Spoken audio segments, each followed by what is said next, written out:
Saya akan memberikan tambahan sedikit beberapa poin sebelum saya masuk ke konteks oligarki. Yang pertama, catatan saya bahwa ibu kota negara itu nanti membutuhkan listrik berarti. Listrik itu ternyata akan disuplai dari PLTA Sungai Kayan yang ada di Kaltara, yang kemarin beberapa waktu yang lalu sangat dibangga-banggakan Jokowi di pertemuan Glasgow di Inggris, bahwa ini adalah energi baru terbarukan. Tapi yang perlu kita catat adalah siapa yang memegang investasi di tempat itu. Itu yang harus menjadi penting buat kita, bahwa investasi besar di tempat dulu adalah dari China Power. Pertanyaannya, kalau ibu kota itu mau diselesaikan, matikan listriknya seperti katakan Bang Kozinuddin tadi, selesai. China Power, dan ini yang menyampaikan langsung dari KSP Muldoko. Ya, clear. Silahkan di searching, akan ketemu PLTA Sungai Kayan. Terus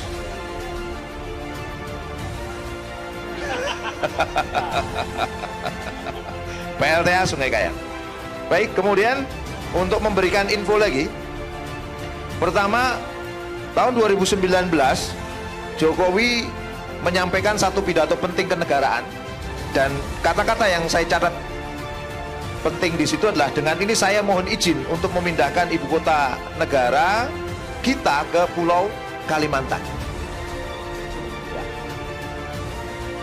Aneh yang saya katakan,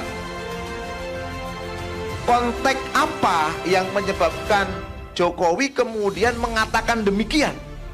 Apa landasannya mengatakan demikian? Apakah telah ada persetujuan antara eksekutif dan yudikatif untuk memindahkan ibu kota ke Kalimantan? Tidak ada. Ini juga pelanggaran hukum, Bang. Nambah-nambah hukum sama sampean ini ya. Nanti perlu dikuatkan lagi, saya pikir. Kita bikin laporan lagi. Ya, begitu. Ini pelanggaran hukum berikutnya. Kemudian alasan-alasan yang disampaikan Pak Jokowi. Satu, alasan bencana yang sering menerpa Jakarta.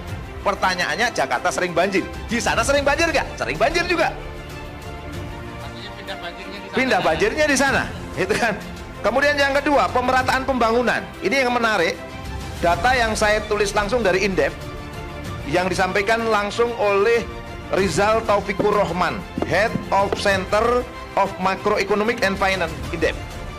Dikatakan bahwa ada yang mengatakan bahwa waktu itu kenapa harus pindah ibu kota, karena Jawa itu lebih banyak mendapatkan PDB, sementara di sana lebih rendah.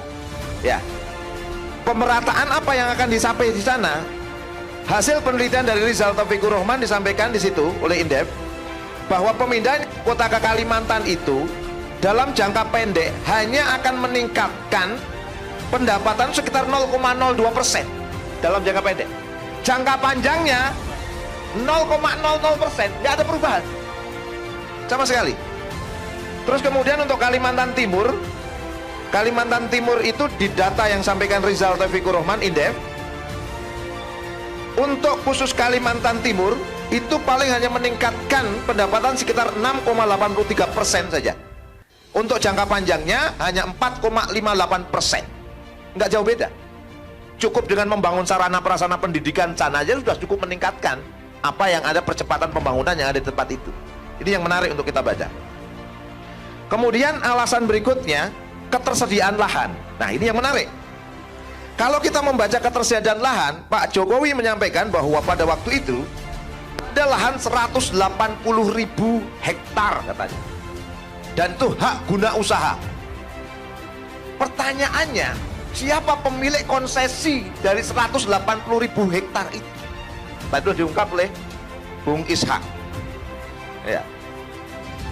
Sukanto Tanoto, Hasim Joyadikusumo, IT Kartika Utama, sama yang kedua adalah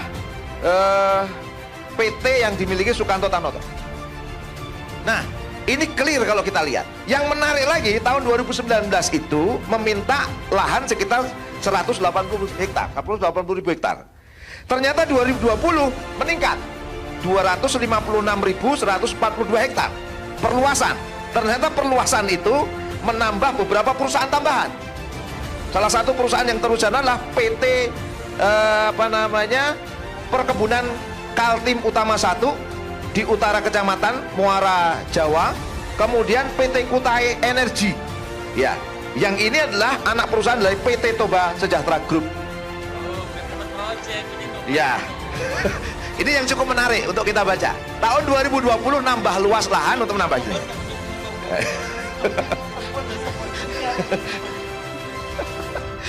Oke, teman-teman bisa membaca masing-masing lah konteks ini ya. Nah, berarti lahan-lahan di tempat itu ada kurang lebih 144 izin usaha pertambangan dan selebihnya adalah izin usaha terkait dengan perkebunan, kehutanan, kemudian terkait dengan perkebunan kelapa sawit.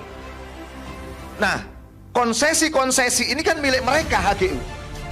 Berapa waktu yang lalu Mata Najwa mewawancarai Isra Nur, Gubernur Kalimantan Timur. Dikatakan, oh mereka suruh pergi saja nanti. Oh mereka juga punya cinta tanah air. Saya katakan bahwa swasta itu bicaranya cuan. Sekarang mereka suruh pindah dari HGU itu, balasannya apa? Pastinya begitu dong. Makanya muncul spekulasi bahwa itu nanti akan diganti dengan gedung-gedung yang ditinggal setelah dari Jakarta misalnya, atau digantikan dengan izin-izin usaha di tempat-tempat yang lainnya. Artinya ini kembali oligarki lagi yang bermain konsesi ini. Ya.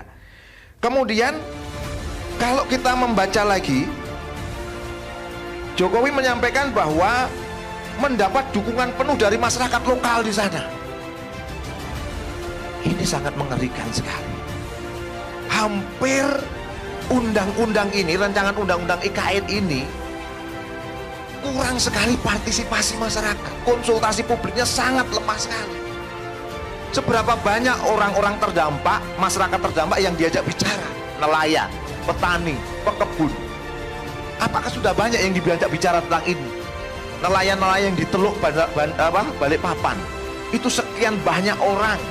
Terus kemudian para penggiat-penggiat alam, apakah sudah diajak bicara? Hampir sangat sedikit sekali. Bagaimana mungkin dari tanggal berapa berarti ya? Surprise itu masuk itu tanggal 29 September 2021. Terus sekarang berapa banyak yang tahu tentang hal ini? Seberapa banyak melakukan konsultasi publik? Konsultasi publik ke kampus-kampus dong. Masyarakat petani aja di kampung-kampung datangnya ke kampus-kampus.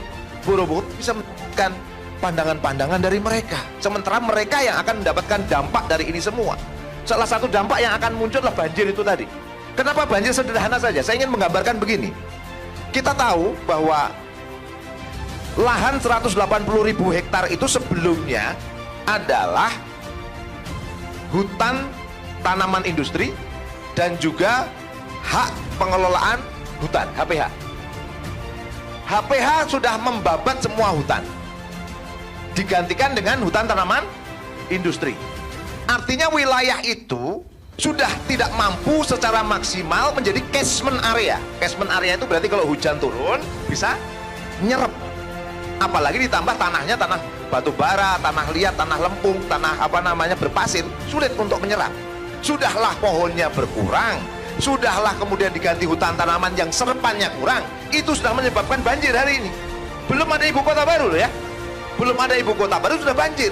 Gimana nanti kalau muncul ibu kota baru? Tentu banjir akan semakin. Ini yang sangat mengerikan sekali kalau kita baca dari sini. Nah, oleh karena itu, kalau kita baca konteks ini, maka siapa yang akan diuntungkan dari konteks ini? Pertanyaannya. Konsesi yang miliki hak guna usaha siapa? Kemudian yang kedua, proyek-proyek. Mulai dari tadi proyek untuk pengadaan air, nanti proyek untuk pembangunannya, proyek-proyek yang lainnya, termasuk juga nanti siapa yang akan dapat untung pelabuhan dari lalu lalang. Satu pintu saja. Satu pintu untuk melewati, untuk lewat sampai ke calon ibu kota baru itu, satu pintu saja, yaitu melewati apa yang disebut dengan Teluk Balikpapan. Dan yang punya pelabuhan itu hanya dua tadi saja. Grupnya Hasim, grupnya Tanoto. Terus siapa yang untung kira-kira dapat pelabuhan yang enak gitu? Lalu lalang. Dia yang kuasai di sini. Ini yang cukup menarik untuk kita baca. Oke, kemudian kalau kita lanjut diskusi kita, selain proyek-proyek yang semakin ditambah, itu nanti juga muncul penunggang-penunggang gelap, saya mengatakan. Kenapa? Bayangkan, ibu kota baru tetapi memiliki 10 bagian-bagian yang di situ itu saya menganggap terlalu beban buat ibu kota baru. Ada smart city, ada kemudian wilayah agroindustri, ada wilayah lagi untuk industri energi baru terbarukan, motor listrik akan ada di situ. Terus kemudian nanti ada wilayah-wilayah yang isinya ada 10 area. Ibu kota yang jumlahnya hanya sekian hektar dibebani dengan 10 beban. Sekarang pertanyaannya, siapa yang meminta 10 tadi itu? Ini yang saya katakan kemungkinan ada penunggang-penunggang gelap. Tentu penunggang gelap bukan Rizky Awal, bukan Bang Edi. Tetapi penunggang gelap ini sangat besar kemungkinan adalah oligarki. Oke. Kemudian yang keempat itu adalah terkait dengan pendanaan. Pendanaan tadi sudah disampaikan, APBN paling hanya sekitar 89 triliun.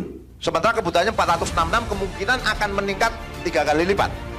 Pertanyaan, dari mana itu nanti akan diambil? Skema yang dibangun sekarang ini adalah skema namanya KPBU. Ya, ini yang menjadi pertanyaan banyak kalangan ini. Ya, kerjasama antara pemerintah dan badan usaha. Ini seperti konsep public-private partnership. Bagaimana kepentingan-kepentingan publik diserahkan kepada swasta. Pertanyaannya, ini nanti akan membebani APBN atau tidak? Ujungnya ya tetap harus yang bayar APBN. Ini yang menjadi pertanyaan. Apalagi kalau nanti sistemnya sewa di tempat itu. Bayangkan, pemerintah harus sewa gedung di tempat itu, sewa tempat di tempat itu. Di mana kedaulatan kita kalau kita katakan tadi. Nah, inilah sistem oligarki. Pertanyaan kita, oligarki ini muncul dari konsep apa sebenarnya? Oligarki ini muncul dari konsep apa? Ini harus catat secara khusus. Oligarki itu muncul dari sebuah konsep yang bernama kapitalisme.